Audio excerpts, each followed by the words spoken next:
Hello everyone, welcome back to my YouTube channel. So अभी मैंने MPR region की website open की हुई है और यहाँ पर 29 सितंबर को ही जीसीआई का प्रोविजनली एलिजिबल और रिजेक्टेड दोनों कैंडिडेट का लिस्ट रिलीज़ किया है। सो ये जो थर्ड वाला नोटिफिकेशन मैं जूम करती हूँ, ये इस पर मैंने क्लिक किया। इस पीडीएफ को ओपन करके देखते हैं। ओके, सो अभी जो उन्होंने लिस्ट रिलीज़ किया है वो लिस्ट मैंने ओपन कर ली है। सबसे पहले यहाँ पे असेंशियल क्वालिफिकेशन में आपका डिग्री और सी सर्टिफिकेट, ठीक है। अभी जो भी बोल रही हूँ ना, थोड़ा ध्यान से सुनना। ये दो चीज़ें चाहिए थी और जब आपने स्क्रूटनी के लिए डॉक्यूमेंट्स सेंड किए थे वहाँ पर भी ये दो चीज़ें ही लिखी हुई थी। फिर से बता रही हूँ, ये जो रिजल्ट है ये फेज़ 12 का है। फेज़ 12 में भी जो आपने डॉक्यूमेंट्स स्क्रूटनी के लिए भेजे थे ऑनलाइन, ये उसका रिजल्ट है, ठीक है। फेज़ 13 का रिजल्ट अभी नहीं आया है। तो सबसे पहले जिनको भी रिजेक्ट किया गया है, ये परमानेंटली रिजेक्ट नहीं है, अभी टेंटेटिव लिस्ट है ये। अगर आप अपने डॉक्यूमेंट दोबारा भेज सकते हो तो आप कंसिडर कर लिए जाओगे। कहाँ भेजने हैं, कब भेजने हैं, ये मैं आपको बताती हूँ बाद में। सबसे पहले रीज़न देख लेते हैं। सबसे पहले जो कैंडिडेट है वो है KM मोनिका शर्मा। इन्होंने सर्टिफिकेट अटैच नहीं किया, इसलिए इनको रिजेक्ट किया गया है। बाकी आगे के जो 3 कैंडिडेट हैं उन्होंने डॉक्यूमेंट ही नहीं भेजे हैं। तो यहाँ पर जो मोस्ट ऑफ द रिजेक्शन मिला है वो सी सर्टिफिकेट अटैच नहीं किया इसलिए मिला है और डॉक्यूमेंट ना भेजने के लिए मिला है, ठीक है। सी बहुत ज़्यादा क्योंकि लास्ट टाइम फेज़ 12 में सबसे ज़्यादा वैकेंसी एमपीआर रीजन में ही थी, ठीक है। तो सबसे ज़्यादा जो रिजेक्ट और एक्सेप्ट कैंडिडेट हैं वो इसी रीज़न के हैं। आप देख सकते हो मोस्ट ऑफ द का बाई चांस एक आधा कैंडिडेट ऐसा है जिसका कोई और रीज़न होगा, बाकी सबके ये दो ही रीज़न है। सी सर्टिफिकेट अटैच नहीं किया है और ऐसे भी लोग हैं जिन्होंने डॉक्यूमेंट ही नहीं भेजे एक भी।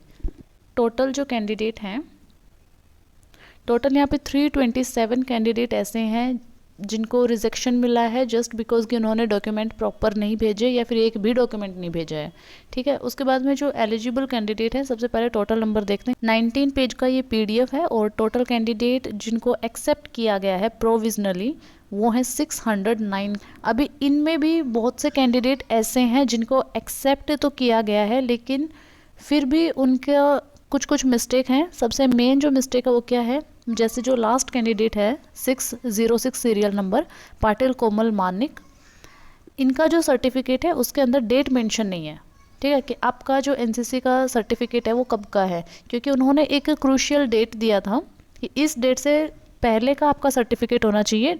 सिर्फ एनसीसी का सी सर्टिफिकेट नहीं, आपके पास में जो भी सर्टिफिकेट है वो उस एक स्पेसिफिक डेट से पहले का होना चाहिए। एंड आई थिंक वो स्पेसिफिक डेट आपकी 1 अप्रैल थी। मेरे को एग्जैक्ट रिमेंबर नहीं है बट आई थिंक 1 अप्रैल ही थी। तो अगर ये 1 अप्रैल के बाद का है तो इनको प्रॉब्लम हो सकती है, इनको रिजेक्शन मिल सकता है। बाकी अभी के लिए इनको एक्सेप्ट किया गया है।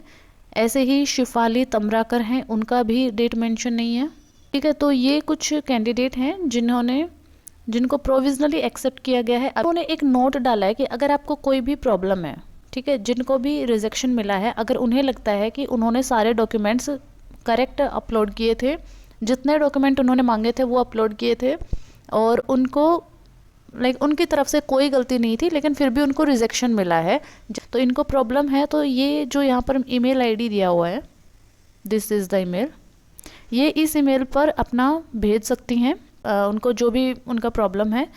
Like I have attached NCC certificate and all.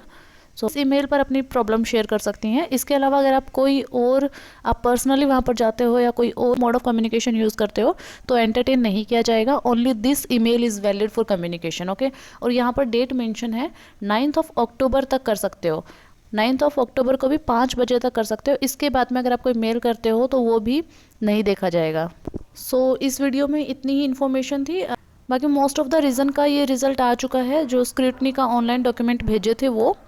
और अभी आपका फिज़िकल डॉक्यूमेंटेशन होगा, जो नेक्स्ट प्रोसेस है वो फिज़िकल डॉक्यूमेंटेशन रहेगा। तो फिज़िकली अपने डॉक्यूमेंट चेक कराने जाना होगा। कब जाना है, नोटिफिकेशन आएगा आपकी ऑफिशियल वेबसाइट पे, आपका एडमिट कार्ड अवेलेबल कराया जाएगा वहाँ पे, वो डाउनलोड करना है। बाकी सारे डॉक्यूमेंट्स रेडी रखो, आपको सारे डॉक्यूमेंट्स लेकर के जाने हैं।